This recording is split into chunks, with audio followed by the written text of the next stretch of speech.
Good morning students. आज मैं आपको द्रव्य प्रकरण के अंतर्गत तेज है जो तेज से आगे मैं आपको अध्ययन कराऊंगा। तो तेज का लक्षण है और उसके भेद इस प्रकार हैं कि उष्ण स्पर्शवत तेज है, जिसका लक्षण में क्या हो कि वो उष्ण हो और स्पर्शवत हो, वो तेज होता है।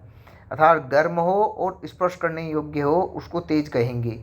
तच्च द्विविधम, और वह दो प्रकार का होता है। कौन सा? नित्य और अनित्य च। नित्यम परमाणु रूपम, नित्य है वो परमाणु रूप है, और अनित्य है वो कार्य रूप है। पुनः त्रिविधम, और वह तीन प्रकार का है। कौन कौन सा? शरीर, इंद्रिय और विषय भेद से। शरीर क्या है तेज का? शरीरम आदित्य लोके प्रसिद्धम, शरीर है वो आदित्य लोक में प्रसिद्ध है। किसमें है? शरीर है। विषय भेद से वो तीन प्रकार का हुआ। और तेज का शरीर क्या होता है? वो सूर्य लोक में प्रसिद्ध है। कहाँ पे है? सूर्य लोक में प्रसिद्ध है। इंद्रियम रूप ग्राहकम चक्षु कृष्ण ताराग्रवर्ती, कृष्ण ताराग्रवर्ती अर्थात क्या है? ये वह काली तारा पुतली के अग्रभाग में रहता है। कहाँ पे रहता है वह? क्या है? तेजस जो है वो शरीर, तेजस का जो शरीर है, तेज का जो शरीर है, वो क्या रहता है? सूर्य लोक में, आदित्य लोक में रहता है। और इंद्रिय रूप का ग्रहण करने वाला नेत्र नाम का है। इंद्रिय क्या है? इंद्रिय रूप का ग्रहण करने वाला नेत्र नाम का है। और वह काली तारा जो पुतली के अग्रभाग में रहता है। कहाँ रहता है? पुतली के अग्रभाग में रहता है। ताराग्रवर्ती। विषय चतुर्विध है। इंद्रिय हो गया, रूप ग्राहकम है वो चक्षु है, और वह कृष्ण ताराग्र काले तारे के अग्रभाग में रहता है। विषय कितने प्रकार का हुआ? चार प्रकार का हुआ। भौमादि व्योमादयर आकारज भेदात। किस भेद से है? तेजस का विषय भौम, दिव्य, उदर्य और आक्रज, इनके भेद से चार प्रकार का होता है। कितने प्रकार का होता है? चार प्रकार का होता है। अग्नि आदि भौम, भूमि में रहने वाला तेज है।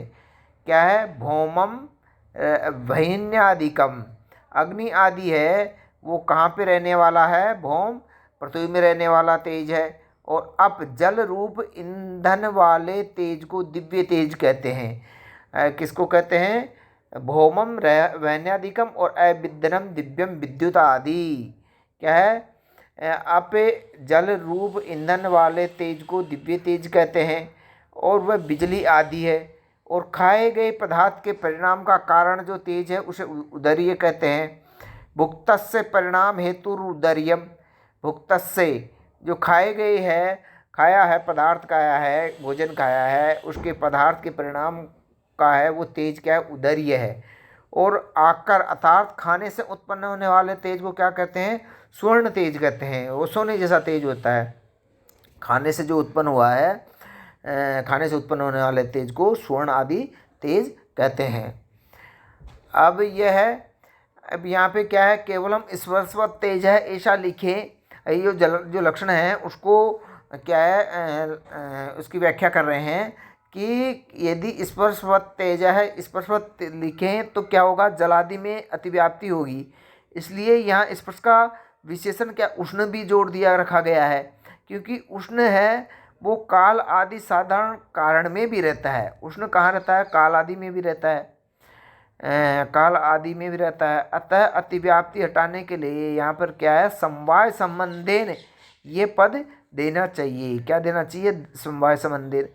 समवाय संबंध से उष्ण स्पर्श तेज में ही रहता है। किस में रहता है? उष्ण स्पर्श है वो तेज में ही रहता है, अन्यत्र काल आदि में नहीं रहता है।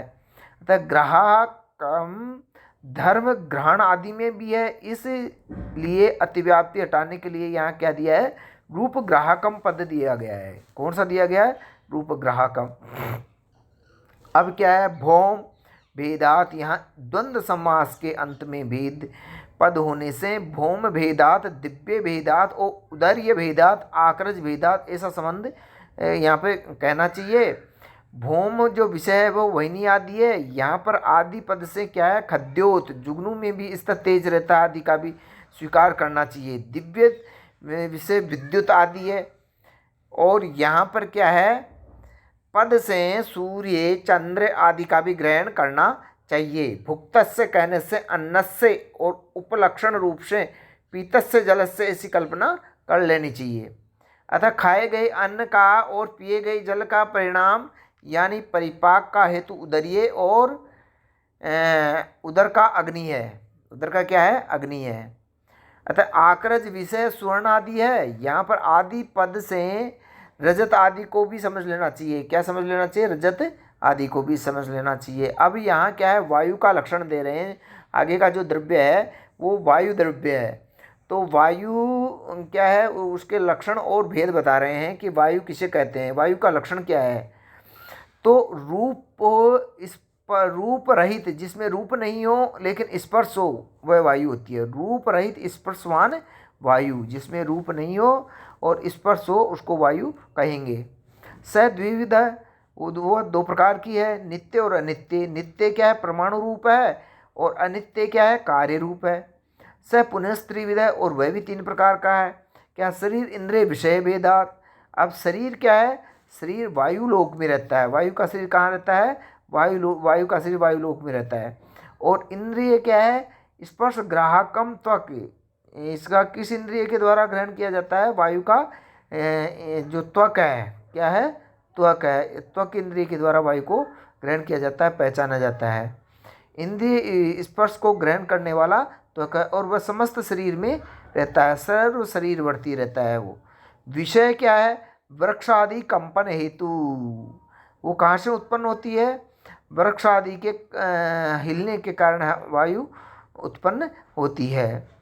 शरीरा अंतः संचार वायु प्राण है, और शरीर के भीतर चलने वाले वायु को क्या कहेंगे? प्राण कहते हैं। और स चेको अपि उपाधि भेता प्राण अपानादि संज्ञा लभते। और वह भी क्या है? प्राण तो एक ही है, तथापि उसके उपाधि भेद से क्या है? वह प्राण, अपान, समान, उदान और व्यान इन नामों को प्राप्त करता है। ये इन नामों को प्राप्त करता है।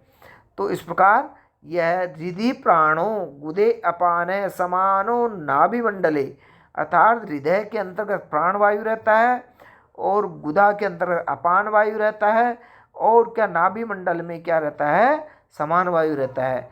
और कंठ देशस्थो, कंठ में उदान वायु रहता है। और व्यान है वो सर्व शरीर गए, सारे शरीर के अंतर्गत विचरण करता है। प्राण हृदय में, अपान गुदा में, समान नाभि मंडल में, और उदान कंठ देश में, और व्यान समस्त शरीर में व्याप्त रहता है। था अब है स्पर्शवान, इतना ही वायु का लक्षण करेंगे। तो स्पर्श इतना ही यदि अपन वायु का लक्षण करते हैं तो घटादि में भी अतिव्याप्ति हो जाएगी, क्योंकि वो भी स्पर्श किया जाता है, तो वो अतिव्याप्ति हो जाएगी। उसे हटाने के लिए रूप रहित ऐसा कहा गया है। रूप रहित ऐसा विशेषण दिया है। सो घट आदि में रूप के रहने से अतिव्याप्ति नहीं हुई है। क्या नहीं हुई है?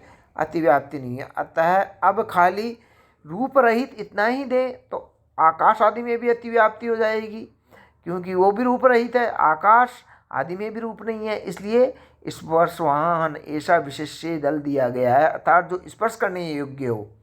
सो आकाश में स्पर्श के न रहने से अतिव्याप्ति यहाँ पे नहीं हुई। अब केवल ग्राहकम लिखेंगे तो क्या हो जाएगा? चक्षु आदि में भी अतिव्याप्ति हो जाएगी, इसलिए रस स्पर्श ग्राहकम लिखा है। स्पर्श को ग्रहण करने वाला इंद्रिय चक्षु नहीं है, वो क्या है? त्वक ही है।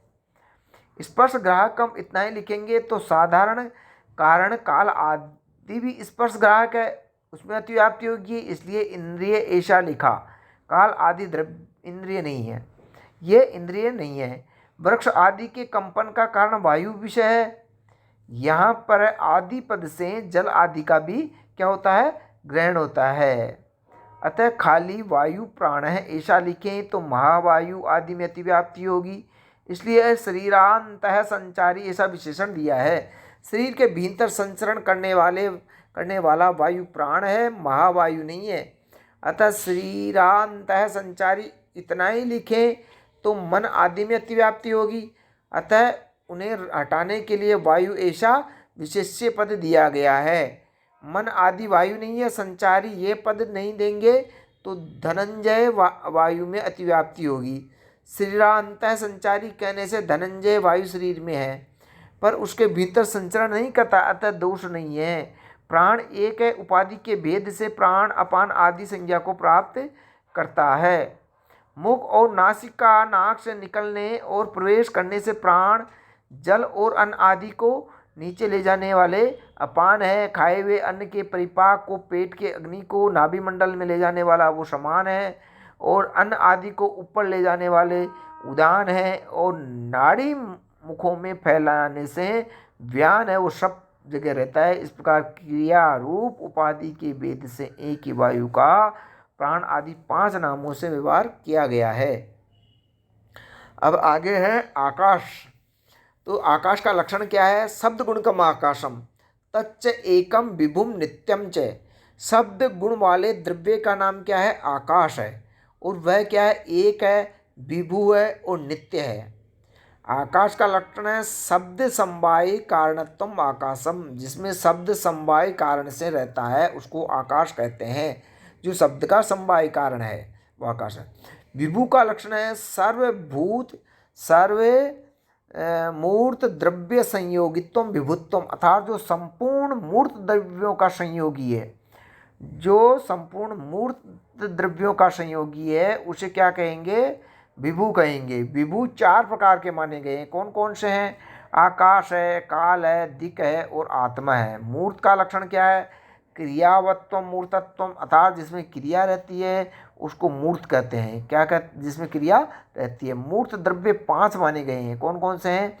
पृथ्वी, अप, तेज, वायु और मन। पृथ्वी, अप, तेज, वायु और मन। अब क्या है? केवल शब्द और केवल गुण पद देंगे। शब्द गुणकम आकाशम, शब्द और केवल गुण देंगे तो लक्ष्य आकाश में शब्दत्व और गुणत्व धर्म के न रहने से असंभव नाम का लक्षण दोष आ जाता है। अतः इसका निवारण करने के लिए शब्द और गुण दोनों पद देने से शब्दों गुणों यस्य तत् ईशा विग्रह कर बहुरी समास करने से समवाय संबंधे ने शब्दाश्रयत्वम आकाशत्वम ऐसा लक्षण हुआ। अर्थात जिससे समवाय संबंध से शब्द रहता है उसे आकाश कहते हैं। वह आकाश विभु अर्थात समस्त मूर्त द्रव्यों का संयोगी है। अब काल का क्या लक्षण है? अतीत आदि व्यवहार हेतु काल है, स चेको विभुर नित्यस्य। अतीत आदि व्यवहार का जो हेतु है वह काल है, और स चेको विभुर नित्यत्वम नित्यस्य। अतीत आदि, अतीत, भूत, भविष्य और वर्तमान के जो व्यवहार के कारण को क्या कहेंगे? काल कहेंगे, और वह एक है, विभु और नित्य भी है वह। अतः काल का स्पष्ट लक्षण करते हैं कि विभुत्वे सति अतीतादि व्यवहार से निमित्त कारणत्वम कालत्वम, अर्थात विभु होकर के जो अति आदि व्यवहार का निमित्त कारण है उसे काल कहते हैं। इस लक्षण में आकाश में और कंठ तालु आदि के अभिघात में अतिव्याप्ति नहीं जाती है। क्या नहीं जाती है? अतिव्याप्ति, अर्थात अतीत इत्यादि जो व्यवहार अतीत, भविष्य, वर्तमान, उसी के असाधारण कारण को क्या कहते हैं? काल कहते हैं। व्यवहार शब्द स्वरूप है। इस व्यवहार क्या है? शब्द स्वरूप है। इस कारण इस लक्षण के आकाश में चले जाने से अतिव्याप्ति हो गई है, ऐसी आशंका नहीं करनी चाहिए। यहाँ पर हेतु कारण पद में निमित्त हेतु कारण की क्या है? विवक्षा है।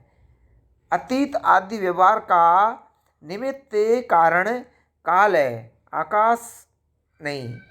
इतना कहने पर भी कंठ तालु आदि का अभिघात भी अतीत आदि व्यवहार का निमित्त कारण है, अतः उसमें अतिव्याप्ति हो जाएगी, ऐसी आशंका नहीं करनी चाहिए। लक्षण में विभुत्व का निवेश करने से अभिघात में विभुत्व के रहने से अतिव्याप्ति नहीं होगी। क्या नहीं होगी?